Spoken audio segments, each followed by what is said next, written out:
एक बार गौतम बुद्ध का एक अनुयायी जो कि सालों से गौतम बुद्ध के आश्रम में आ रहा था, वह उनके प्रवचन सुनता, आश्रम में ध्यान आदि करता और फिर चला जाता। लेकिन अचानक कुछ दिनों से उसने आश्रम में आना ही बंद कर दिया था।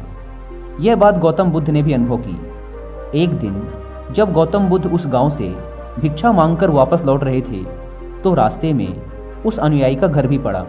बुद्ध उसके घर के अंदर चले गए। अंदर जाके देखा तो वह इंसान आंगन में बैठकर कुछ काम कर रहा था। बुद्ध को देखते ही वह जल्दी से हाथ जोड़कर उनके सामने खड़ा हो गया। उसने बुद्ध को पीने के लिए शीतल जल दिया और बैठने के लिए आंगन के चबूतरे पर एक चटाई बिछाई। बुद्ध चटाई पर आराम से बैठ गए। फिर बुद्ध ने उस अनुयायी से पूछा, तुम्हारे घर परिवार में सब कुछ ठीक तो है ना? अनुयायी बोला, हाँ भंते, सब ठीक है। बुद्ध ने पूछा, फिर तुमने आजकल आश्रम में आना क्यों छोड़ दिया? यह सुन वह अनुयायी थोड़ा सा शर्मिंदा होने लगा। फिर बोला, अब मैं आपको कैसे बताऊं बुद्ध? गौतम बुद्ध ने कहा, तुम निसंकोच कह सकते हो।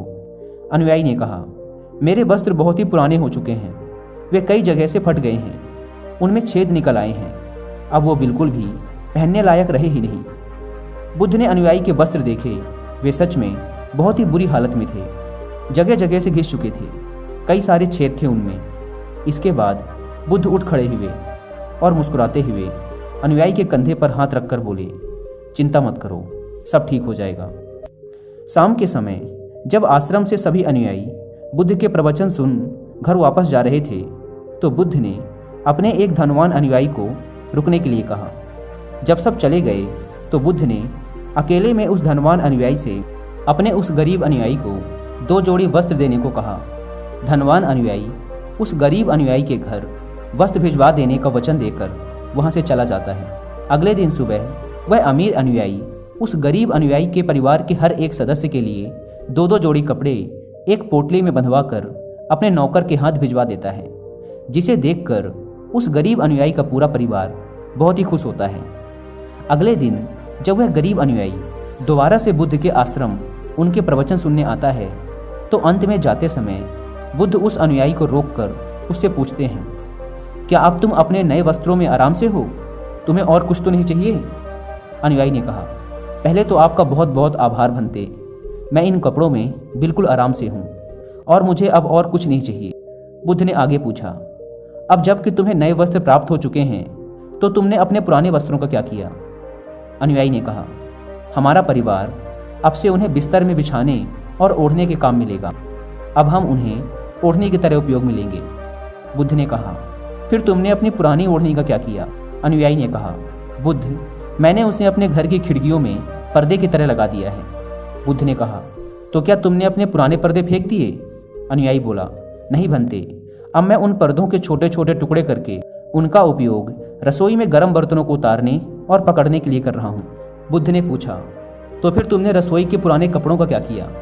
अनुयायी ने कहा, अब मैं उनका उपयोग घर में पोछा लगाने के लिए करूँगा।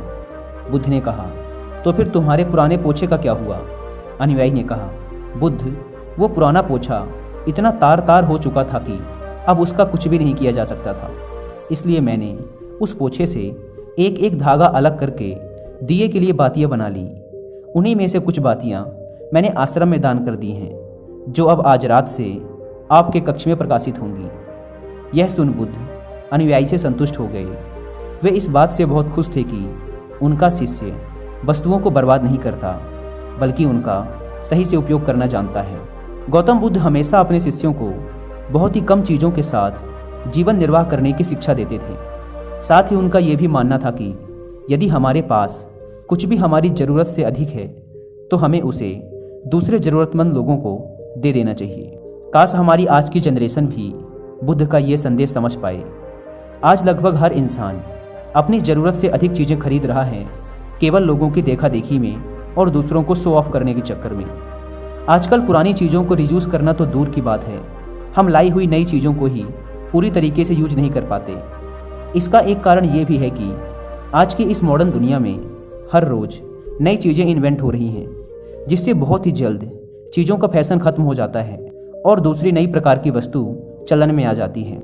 आजकल जब हम कोई फ़ोन या इलेक्ट्रॉनिक प्रोडक्ट लेते हैं तो उनमें कितने तरह के फंक्शन की जांच करते हैं, लेकिन एक सर्वे के अनुसार एक इंसान अपने फ़ोन के 60% फीचर्स कभी यूज ही नहीं करता या फिर बहुत ही कम बार उसे यूज करता है। यानी कि अगर वो फीचर्स ना भी होते तब भी उस इंसान का काम रुकने वाला नहीं था।